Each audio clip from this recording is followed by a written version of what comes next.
Professor है, teacher है, class 1, class 2, class 3, IAS, IPS, IRS, ये नॉन पॉलिटिकल रिप्रेजेंटेटिव है।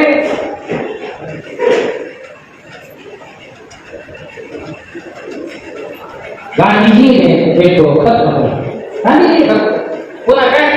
आज की समस्या की वजह भी गांधी जी है, पूरा क्रैक है।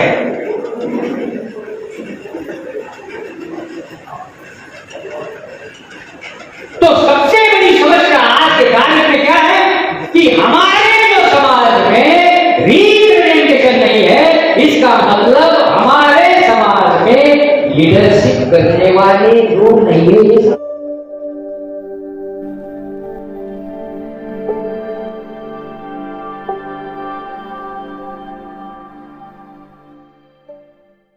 क्या लड़ाई क्या है? बाबा साहब कहते थे हमें रियल रिप्रेजेंटेशन चाहिए, गांधी जी कहते हैं रियल रिप्रेजेंटेशन नहीं देंगे, हम बोलेंगे वो आपका रिप्रेजेंटेटिव होगा। That is nominated representative is not a real representative, that is fake representative, और fake representative होने के बाद हमारे ऊपर अन्याय पड़ेगा।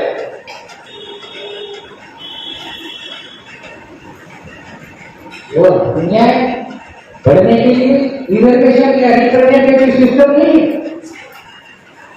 तो बाबा साहब आंबेडकर के 3 प्रमुख मकसद थे, मैं आपको समझाना चाहता हूं। पहला, एबॉलिश अनटचेबिलिटी, पहला। दूसरा मकसद बाबा साहब का था कि बहुजन समाज को शासन करती जमात बनना, दूसरा मकसद। तीसरा मकसद बाबा साहब का था इस समाज में न्याय, स्वतंत्र, समता, बंधुता पर आधारित समाज और राष्ट्र का निर्माण करना। 3 मकसद के लिए बाबा साहब ने लिखे, 3 मकसद के लिए बाबा साहब ने लिखे। और ये 3 मकसद खत्म करने के लिए, पूरा करने के लिए बाबा साहब ने संविधान लिखा। लेकिन संविधान लिखा अब हो गया। संविधान ये किताब है, मृत किताब, जो जैसे चलाएगा वैसा चलेगा, इसको चलाना पड़ता है। लेकिन चलाने वाले लोग, संविधान को ना मानने वाले लोग होने की वजह से वो संविधान के विरोध में जाकर संविधान में संशोधन कानून बनाकर संविधान को केवल काउंटर कानून बनाया। एक बोल्डस शब्द वापरता था की अमुक आर्टिकलमध्ये संशोधन केल्यानंतर हे नवीन आर्टिकल त्याच्यात ठेवण्यात आले। याचा अर्थ असा है, इसका मतलब ये होता है संविधान संशोधन कानून पास करना, इसका मतलब है संविधान के विरोध में संविधान लिखना। कितने लोगों को पता है? उन्होंने लिख दिया हमारे सामने संविधान संशोधन करके केवल संविधान लिखा, इसलिए आगे बढ़ गए। नांदेड़ की घटना बहुत छोटी है, आपको पता नहीं है। नांदेड़ की घटना बहुत छोटी है, मैं बड़ी बड़ी घटना बोलूँ आपको, बोलता कैसा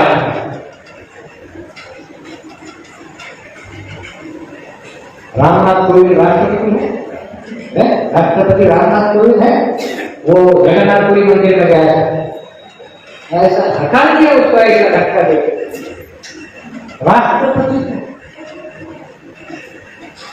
हम स्वयं भी नांदेड़ की घटना का विषय को तो उसमें विचार नहीं किया। राष्ट्रपति को मान्य होता है, सिस्टम बन जा रहा होगा। दूसरा अभी कल था द्रौपदी मुर्मू, वो भी उधर गई, उसको भी नहीं रहने दिया।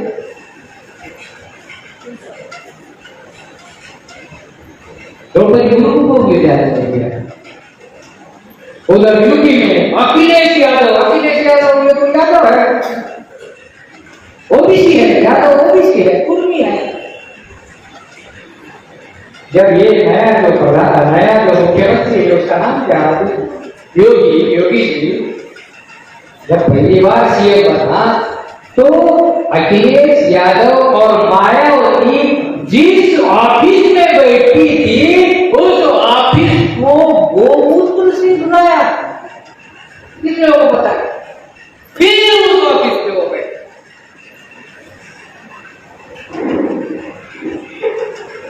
शेड्यूल ट्राइब को थोड़ी नहीं है। यादव के ऊपर कमाल कर रहा हूं। तीसरा, मोदी पशुपतिनाथ मंदिर में है वहां नेपाल में। मोदी ओबीसी मोदी नहीं जाने या घर पर हमें मोदी बोल बाहर।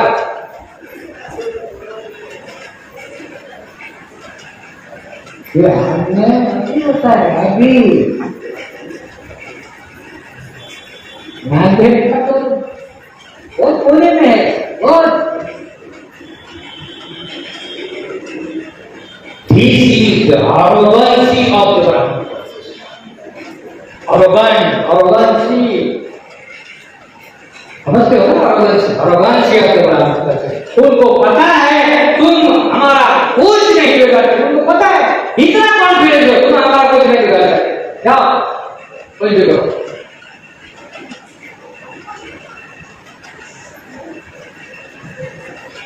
और ये जो पीपीपी एनएमसी लीड ये क्या है?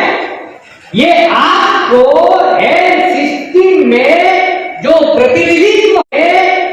प्रतिनिधित्व होता है उस हेल्थ सिस्टम के प्रतिनिधित्व से एससी, एसटी, ओबीसी और माइनॉरिटी के स्टूडेंट को और डॉक्टरों को ये कितना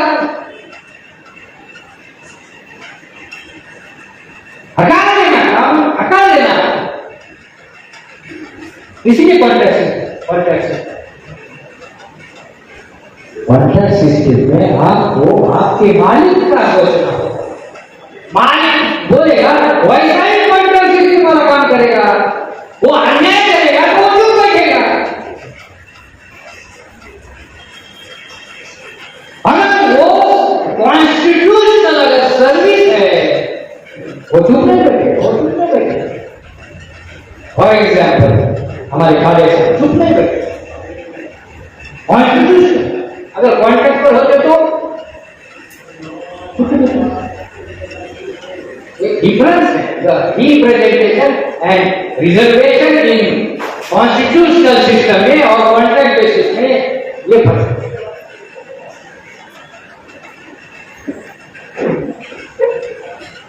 इस तरह से अन्याय और अन्याय पुरुष पे नहीं होता है, महिलाओं पर कितना अन्याय होता है पता है आपको? आपको जरा बता दो महिलाओं पर कितना अन्याय बहुत गंभीर है। पहले बलात्कार होता था और आज क्या होता है? गैंग रेप हो गए, रेप में बढ़ोतरी हो गई। पहले रेप होता था, गैंग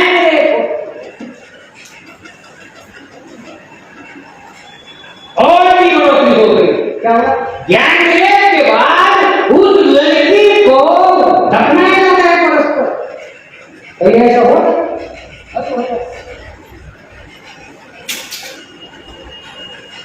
मराठी म्हणतात तळती भाषेचा आहे।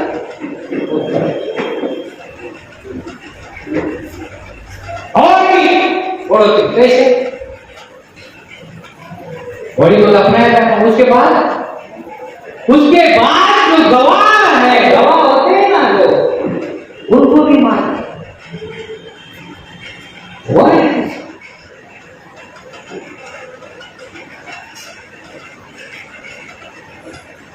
अन्याय के खिलाफ चिल्लाने से थोड़ी अन्याय खत्म होगा? चिल्लाते हो अन्याय खत्म होगा? अन्याय के खिलाफ वो भी हमारे लोग सोशल मीडिया पर ज्यादा चिल्लाते हैं। रास्ते पर नहीं चिल्लाते, सोशल मीडिया पर चिल्लाते। हम सोशल मीडिया, हम मैदान में चिल्लाते। ये मैदान है, ये जो अधिवेशन ये मैदान है, ये युद्ध भूमि है, साधारण नहीं।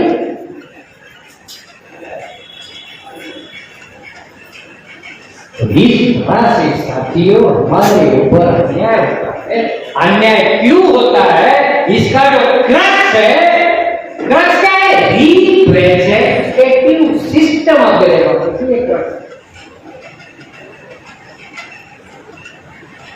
ब्राह्मण ने इसको कहा,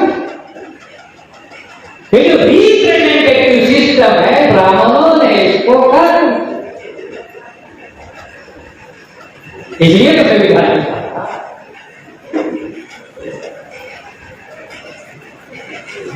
तो ये जो रिजर्वेशन है, ये जो रिप्रेजेंटेशन है, कितने प्रकार का है आपको पता होना चाहिए। एक होता है नॉन पॉलिटिकल रिजर्वेशन, दूसरा होता है पॉलिटिकल रिजर्वेशन।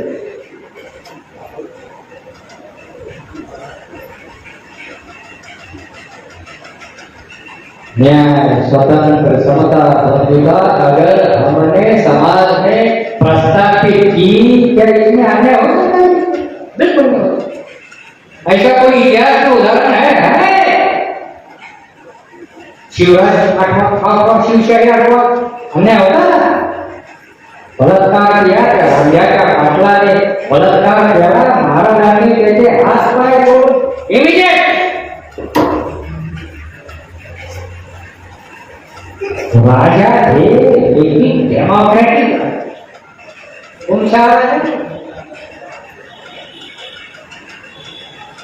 न्याय था, स्वतंत्रता, बंधुता थी, बिल्कुल वैसे ही सम्राट अशोक राज्य। सोने की चिड़िया भारत कहता हूं। तो ये जो है रिप्रेजेंटेटिव सिस्टम, बुद्धा ने न्याय, स्वतंत्र, समता, बंधुता, समान न्याय पर आधारित समाज को तैयार किया, राजाओं को तैयार किया और भिक्षुओं को तैयार किया। तभी तो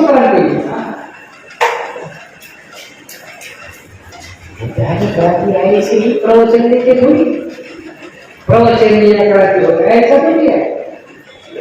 काम बुद्धा ने खुद किया, भिक्षुओं से काम करवाया, फिर क्रांति। उसी का हमें काम करना। जो प्यार में जाके थोड़ी क्रांति होगी, और क्या धर्म थोड़ी है? प्यार में जाके हमने तो धर्म डाला है, धर्म नहीं है वो। these are not religion at all. In one word I will say, Buddhism is the only democracy. It is democracy. Buddhism is democracy. That's what. It's a way of life, way to live life, way dignity is a Buddhism.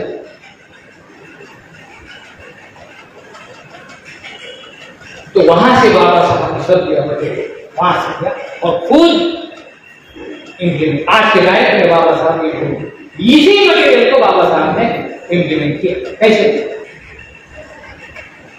Buddha ने कुछ किया, बाबा साहब ने कुछ किया। बुद्धा ने विपुल का निर्माण किया, बाबा साहब ने एजुकेटेड क्लास का निर्माण किया, रिजर्वेशन क्लास का निर्माण किया। जो रिजर्व कैटेगरी से लोग हैं और भिक्षु संख्या फर्क है इसमें अंतर है कुछ यही तो नहीं हमारी। जैसा बुद्धा ने भिक्षुओं के ऊपर अहम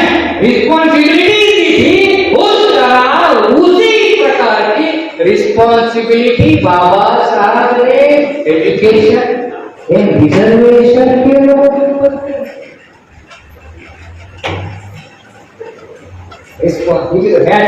रिस्पॉन्सिबिलिटी हमें पता है, इसलिए तो हम काम करते हैं। रिप्रेजेंटेटिव उद्धार भिक्खु और रिप्रेजेंटेटिव इन दो थे। आज के तारीख में रिजर्वेशन ये नवाब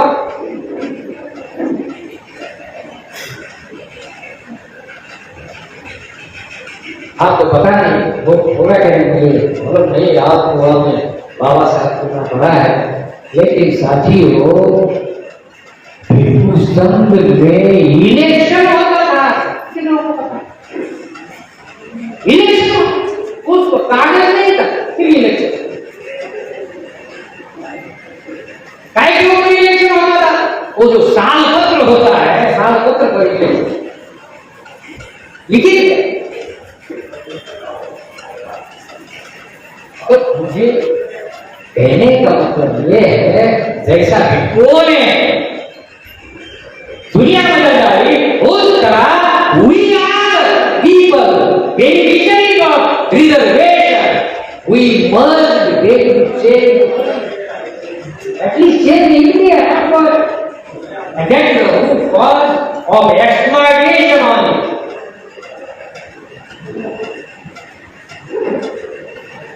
इसलिए तो संगठन होना चाहिए जो नॉन पॉलिटिकल रिजर्वेशन है। हम नॉन पॉलिटिकल रिप्रेजेंटेटिव का इन्हीं लोगों ने जो पॉलिटिकल रिप्रेजेंटेटिव है उनको कंट्रोल करना चाहिए, वो टेक्निक डेवलप करना चाहिए। कैसे डेवलप करेंगे? Leadership, I mean ideology, leadership,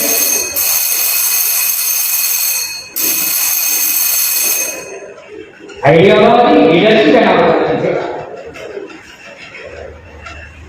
राजाओं को बदल दिया, उद्धर राजाओं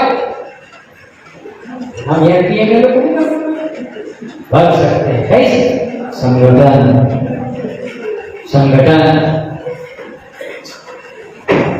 बस। तो साथियों इस तरह से रिप्रेजेंटेटिव डेमोक्रेसी है, उसमें ज्यादा रोल किसका होता है? Non political representative of the system. ये नॉन पॉलिटिकल रिप्रेजेंटेटिव कौन है? एजुकेशन के बाद स्टूडेंट है, डॉक्टर है, एडवोकेट है, इंजीनियर है, प्रोफेसर है, टीचर है, class 1, class 2, class 3, IAS, IPS, IRS, ये नॉन पॉलिटिकल रिप्रेजेंटेटिव है।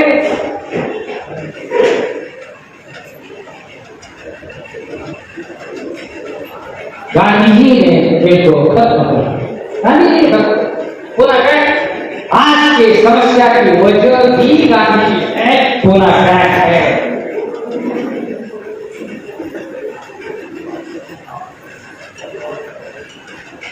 तो सबसे बड़ी समस्या आज के तारीख में क्या है कि हमारे जो समाज में रिप्रेजेंटेशन नहीं है, इसका मतलब हमारे समाज में लीडरशिप करने वाले लोग नहीं है, ये समस्या है। और लीडरशिप किसने करना चाहिए?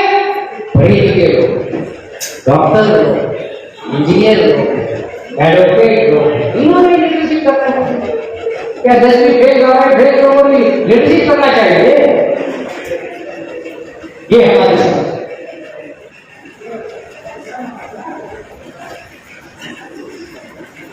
तो लीडरशिप, लैक ऑफ लीडरशिप, ये हमारी सबसे बड़ी समस्या है। साथियों हमारी समस्या अगर हम खत्म करना चाहते हैं, हमेशा के लिए खत्म करना चाहते हैं, तो हमारे अंदर लीडरशिप करने वाले डॉक्टरों का निर्माण करना बहुत जरूरी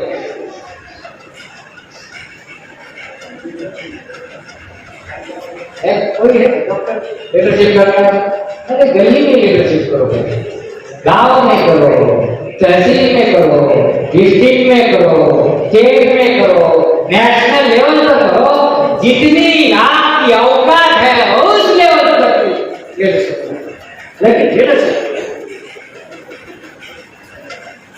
तो बात बता, ब्राह्मण केवल लीडरशिप करता है, ब्राह्मण कार्यकर्ता नहीं होता, हमारे लोगों को कार्यकर्ता बनाते हैं और वो लीडरशिप करता है, केवल लीडरशिप। और जो लीडरशिप करता है उसकी समाज में चलती है, जो लीडरशिप करता है। इस तरह क्या होता है समाज में, और अन्याय करने के लिए जो रिप्रेजेंटेटिव सिस्टम है, बाबा साहब ने हर हाथ में रिप्रेजेंटेटिव सिस्टम को दी, लेकिन हमने आज तक उस सिस्टम को कंट्रोल करने के सिस्टम पढ़े लिखे लोगों ने जो निर्माण करना चाहिए थी, नहीं की। हम कर रहे हैं मंदिर के माध्यम से, और कुछ नहीं कर रहे।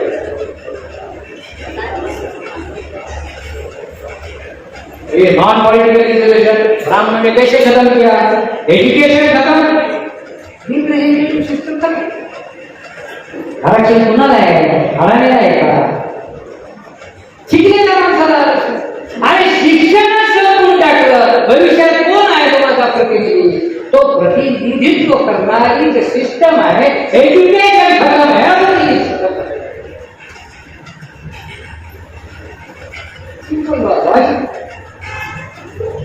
ब्राह्मण दूर कर दे, उसने तुम्हारी आगे की पीढ़ियां खत्म कर दी। हम वर्तमान में बीते, हम विजनरी थोड़ी है। तो इस तरह से साथियों, आज एलपीजी का कानून जो है आपको परमानेंट गुलाम बनाने का कानून।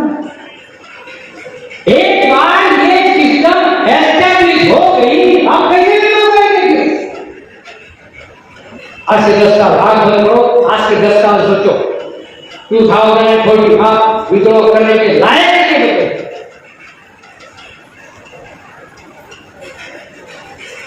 विद्रोह करने के लायक नहीं, यही मौका, यही चांस है, ये आखिरी चांस है आपको। आखिरी चांस है, मैं बाबा साहब का अनुयायी हूं, लेकिन एक आखिरी चांस ऐसा करना। दूसरा जो पॉलिटिकल रिप्रेजेंटेटिव सिस्टम है, ये political representative system electronic voting machine के माध्यम से खत्म हो गया।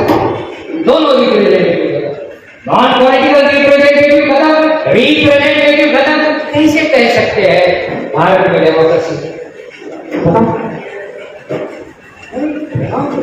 जैसा इंसान जीता है, हमारा आत्मा के ऊपर हमारा कोई विश्वास नहीं है, लेकिन समझने के लिए ऐसा समझो कि इस इंसान के शरीर में आत्मा होती है, जब इंसान चलता है, ऐसा समझो। आत्मा पर मेरा विश्वास नहीं। तो डेमोक्रेसी का जो आत्मा होता है, सोल होता है, वो रिप्रेजेंटेटिव सिस्टम है। अगर वो खत्म हो गए तो डेमोक्रेसी खत्म, प्राण तत्व है डेमोक्रेसी का, प्राण तत्व है रिप्रेजेंटेटिव। तो क्या होगा? बाबा साहब ने कहा था, शासन करती जमात बनाऊंगा। कैसे खत्म किया? बनी नहीं करके एमपी एमएलए होना, उसका मतलब शासन करती जमात होना है क्या? नहीं है।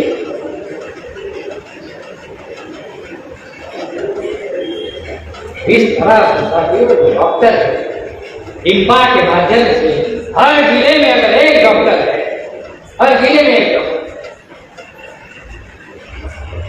बंबई में कितने हैं? एमपी के 60, 6 एमपी है। हर एमपी के एरिया में 10 डॉक्टर तैयार हो गए, 60 डॉक्टर, 100 डॉक्टर। अगर बंबई में तैयार हो गए ना 100 डॉक्टर, बंबई चेंज हो जाएगा। इतना प्रभाव डॉक्टरों का होता है। तो भारत में 500 जिलों में 10 डॉक्टर अगर तैयार हो गए, ऐसे लीडरशिप करने वाले लोग डॉक्टर, तो क्या होगा? 5000 डॉक्टर लीडरशिप करेंगे भारत का लीडरशिप। तो क्या होगा?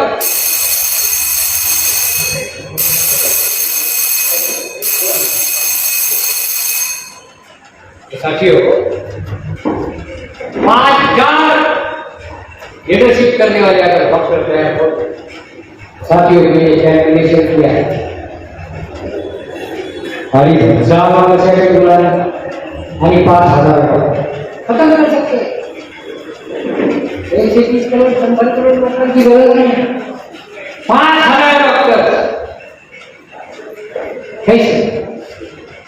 एक डॉक्टर ने रोज ईमानदारी से केवल 1 घंटा काम किया, 1 घंटा समाज में, तो 24 घंटा में 5,000 घंटा काम किया।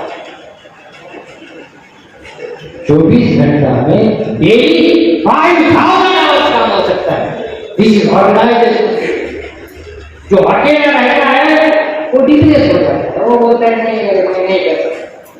ऑर्गेनाइज वे में सोचता है तो उसका positive thinking, without organisation no positive. 5,000 रोज 1 घंटा काम किया, लीडरशिप करने का काम किया, तो 2,500 वर्षाची ब्राह्मणाची गुलामी बाबासाहेबांना असं वाटलं 12 वर्षात खतम होतं. कॅल्क्युलेशन करा. 2,500 वर्षाचे आवर्स काढा, दिवस काढा, महिने काढा आणि रोज 5,000 तास करायला वेळ करा. 12 वर्षात खतम होतं. It's easy. इजी है. और इसलिए साथियों आपको human resources financial resources generate करना होगा. फाइनेंशियल रिसोर्स कैसे जनरेट करेंगे? डॉक्टर कैसे जनरेट करेंगे?